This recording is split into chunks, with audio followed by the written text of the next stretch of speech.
Hello guys, कैसे हो आप सब। और आज की क्लास स्टार्ट करते हैं। आज की क्लास है हिंदी के बारे में। ओके, हिंदी आज पढ़ेंगे पहले, फिर हम क्वालिटी की भी क्लास लेंगे।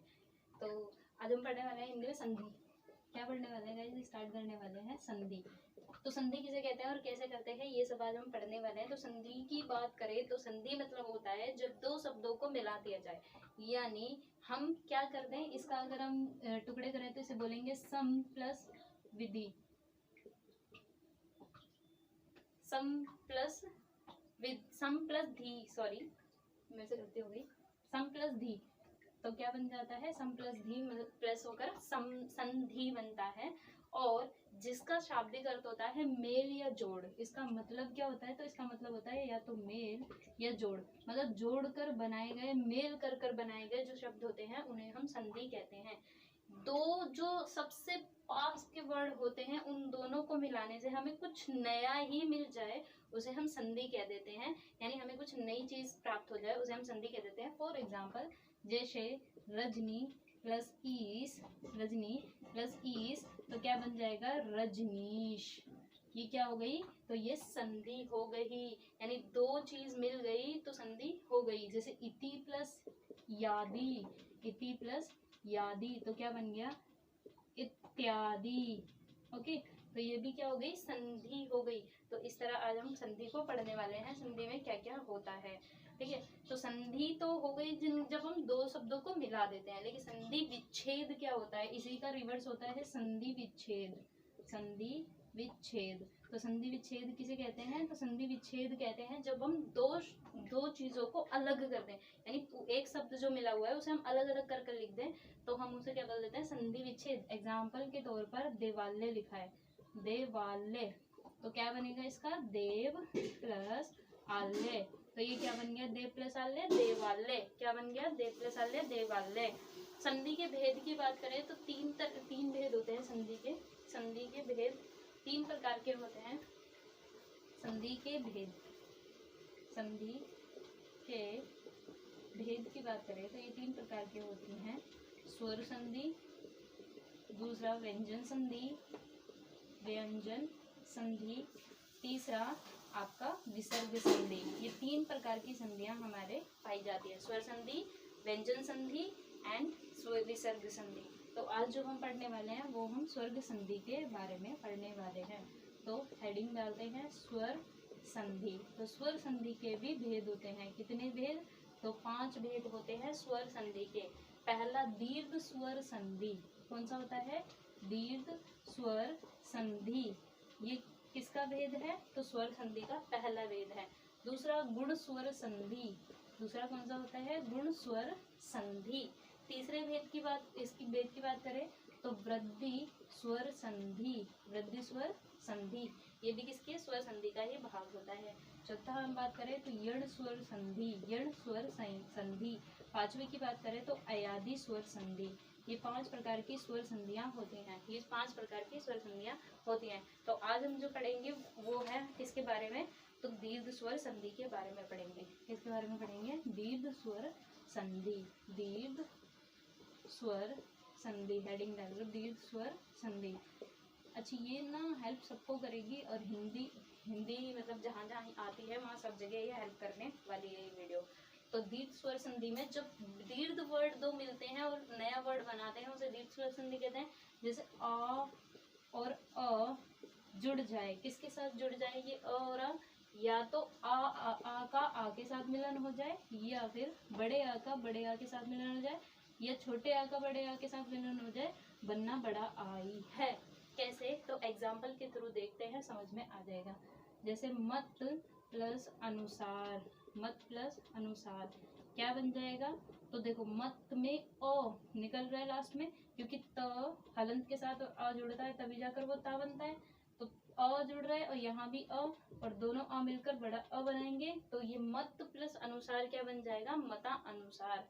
क्या बन जाएगा, मता, आ का डंडा आ गया बड़े आ का, और नुसार को ऐसे लिख देंगे, मता अनुसार। ये बन गई पहली दीर्घ स्वर संधि का एग्जाम्पल। ठीक है, इसके और एग्जाम्पल भी हैं, देख लेते हैं। और एग्जाम्पल्स क्या क्या हो सकते हैं, जैसे हम सत्य प्लस अर्थी बनाते हैं, सत्य प्लस अर्थी। तो क्या बन सकता है ये सत्य प्लस अर्थी, तो देखो इसमें भी अ आ रहा है, इसमें भी अ आ रहा है, मिलकर क्या बनेगा बड़ा अ, यानी सत्या, आ का डंडा लग जाएगा और थी, सत्यार्थी। ये क्या बन गया दीर्घ संधि का एग्जाम्पल। और एग्जाम्पल भी जैसे ले सकते हैं, जैसे बिरह प्लस अनल तो बिरहानल, आनंद प्लस अतिरेक आनंदतिरेक, जैसे रस प्लस अनुभूति रसानुभूति, पाठ प्लस अंतर पाठांतर। ये सारी क्या है दीर्घ संधि के एग्जाम्पल्स हैं। ओके, आपको आई होप सो समझ में आ गया होगा। धर्म प्लस अर्थ धर्मांतर, ऐसे करके बन सकता है। और भी एग्जाम्पल ले लेते हैं, जैसे हमने ये अभी दो आ जोड़े, अब इनको जोड़ लेते हैं, इनको जोड़कर एक एग्जाम्पल ले लेते हैं। तो देखते हैं एग्जाम्पल है, अब आ और बड़ा आ जोड़ने पर भी बड़ा आ बनता है। तो इसके एग्जाम्पल भी ले लेते हैं, जैसे भोजन प्लस आल्य, जैसे भोजन प्लस आल्य, तो ये भोजन प्लस आल्य क्या बनेगा, तो ये बन जाएगा भोजनालय। भोज ना आकर डंडा लग जाएगा ले, कैसे बना, तो यहाँ पर अ और यहाँ पर बड़ा अ मिलकर बना बड़ा अ, तो मैंने बड़े अ की मात्रा लगा दी, बन गया भोजनालय। जैसे और क्या बन सकता है, शिव प्लस आल्य, जैसे और क्या बन सकता है, तो शिव प्लस आल्य, तो ये भी क्या हो जाएगा शिवालय, शिवालय, ये भी क्या हो जाएगा शिवालय। जैसे हिम प्लस आल्य, जैसे अगला क्या है हिम प्लस आल्य, तो ये भी क्या बन जाएगा हिम प्लस आल्य का हिमालय, हिमालय, हिम प्लस आल्य का क्या बन जाएगा हिमालय।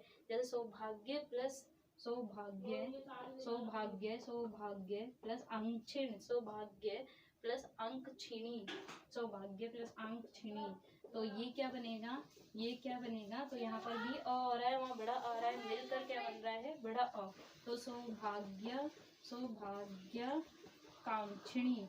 ठीक है, ये वर्ड बन गया। ठीक है, किसका स्वर संधि का, कौन सा स्वर संधि दीर्घ स्वर संधि का। अब हम बड़ा अ मिलाकर भी तो बना सकते हैं, तो बड़ा अ मिलाकर बड़ा अ प्लस बड़ा अ मिलेगा तब भी बड़ा अ बनेगा। तो इसके भी एग्जाम्पल देख लीजिए, आपको समझ में आ जाएगा। एग्जाम्पल क्या है इसके, जैसे विद्या प्लस आल्य, जैसे विद्या प्लस आल्य, तो क्या बन जाएगा विद्यालय, जैसे विद्यालय क्योंकि अ और अ, विद्यालय बन गया। जैसे प्रेक्षा प्लस आगर, जैसे प्रेक्षा प्लस आगर, तो प्रेक्षागर बन जाएगा, क्या बन जाएगा प्रेक्षागर, प्रेक्षागर। ठीक है, इस तरह के ये बनते रहेंगे। तो ऐसे ही हमारी ये स्वर संधि के अ वाले वर्ड खत्म होते हैं। अब हम बात करते हैं इसमें दूसरा टाइप कौन सा बन सकता है, तो सेकंड टाइप ई का बनता है। इसमें ई या बड़ी ई जुड़ जाए छोटी ई या बड़ी ई के साथ, यानी सेम वर्ड होंगे तब जाकर बनेगी कौन सी दीर्घ स्वर संधि। तो इससे बनेगा क्या, तो इससे बनेगा बड़ी ई ही बनने वाली है। क्या बनने वाली है, इससे बड़ी ई ही बनने वाली है। कंटिन्यू करते हैं, ई और ई मिलकर कैसे बनेगा ये देख लेते हैं। ओके गाइस, तो छोटी ई मिले बड़ी ई के साथ या बड़ी ई मिले बड़ी ई के साथ तो भी क्या बनेगी स्वर दीर्घ संधि, दीर्घ स्वर संधि बनेगी। जैसे कवि प्लस इंद्र, जैसे हम देख लेते हैं कवि प्लस इंद्र, तो क्या बन जाएगा कविंद्र, कविंद्र, कविंद्र। ठीक है, बड़ी ई बन जाएगी, सॉरी मैंने गलत लिख दिया, कवि प्लस इंद्र कविंद्र हो जाएगा, बड़ी ई हो जाएगी। ये क्या है छोटी ई, ये क्या है छोटी ई, मिलकर क्या बन गई बड़ी ई। ठीक है, ऐसे बनते हैं ये सारे वर्ड्स। जैसे अभी प्लस ईस्ट, अभी प्लस ईस्ट, अभी प्लस ईस्ट क्या बन जाएगा अभीष्ट, अभी प्लस ईस्ट क्या बन जाएगा अभीष्ट, अभी प्लस ईस्ट क्या बन जाएगा अभीष्ट।